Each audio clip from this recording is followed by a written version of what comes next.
Good afternoon and welcome to Solent Sports News. I'm Francis Osinloy. And I'm Jacob Potter. We'll be bringing you the latest sporting news across the country, including a new update on the Oscars Pistorius saga. But first, we head to Australia, where the 2017 Ashes series is underway and delicately balanced in Brisbane. The end of the second day sees England out for a respectable 302, currently with an 137-run lead. Australia ended play at 165 for 4 thanks to some fine batting from their captain Steve Smith, who came in at 76 for 4 and went on to make an unbeaten 64. It's been a remarkable turnaround from Smith and Shaun Marsh, who is 44 not out with an unbroken partnership of 89. England had earlier lost the last 6 wickets to just 56 runs, but despite this they are in a positive position to end the Aussies' 29-year unbeaten run at the Gabba.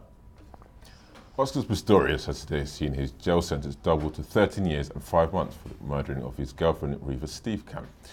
This comes after his prosecutors argued that a 6-year term was shockingly light.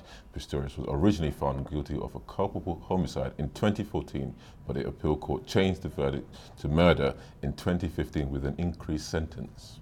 The respondent sentenced to imprisonment for a period of 13 years and 5 months. I hereby hand down the judgment. City and Real Madrid forward Robinho has been sentenced to 9 years in prison after being found guilty of rape. The Brazilian was one of 6 men who sexually assaulted an Albanian woman in a Milan nightclub back in 2013. Robinho wasn't present at the hearing in Italy, where the court heard that the gang of men had tampered with the victim's alcohol whilst in the club. The sentence will be placed on hold until the appeals process is complete. In the Rugby League World Cup tournament, favourites and host Australia have cruised through to the final.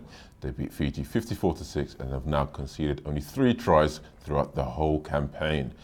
England will have the chance to meet the Kangaroos in the all-important match if they can dispatch Tonga in the early hours tomorrow.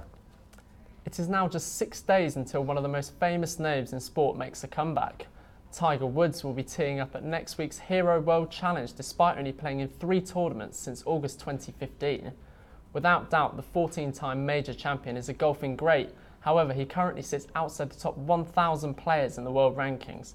Despite the setbacks, Englishman Justin Rose has insisted that Woods is in good shape and that it's great to have Tiger back. The Football Association will begin a study next year into the link between football and brain damage. Dr. William Stewart will lead the research and hopes it will provide an understanding of the long-term health impacts of football within the next 2 to 3 years.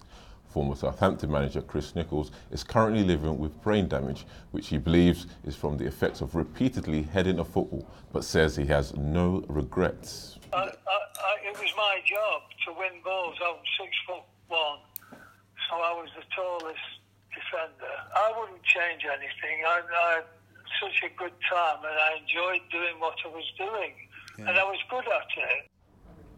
In local sport, Eastleigh travel to Halifax tomorrow in the National League, looking to build on their dramatic late point from Tuesday night's match with Maidenhead United. Despite trailing 2-0 after 84 minutes, the Spitfires got back on level terms through Ayo Obileye and a stunner from Ben Williamson. Southampton are also in action this weekend. They host fellow Premier League strugglers Everton on Sunday with the kick-off at 1:30. And lastly, in our bulletin at 4:30, we will bring you a report from the American football and how that is faring in the UK, and also a mix of ethnicities in Solent University's own basketball team. So please tune in. Solent Redhawks are one of Southampton Solent University's biggest clubs. Every year, the Redhawks attract a new horde of freshers, bidding to become the next Tom Brady or Ray Lewis. Despite the growing interest in American football in the UK, the pathway from England to the NFL is not an easy one. Make sure you catch the full story live at 4:30. As you can see, guys, behind me, that's the shoot the hoop session. Basically what we do over here with a time that is not used for clubs, for any activity done with the university, we open the sports hall for members of the public and the students so they can come in and enjoy the game over here at St Mary's. Thank you for listening, and please don't forget to switch on for our 4:30 bulletin and also keep up to date on our social media platforms.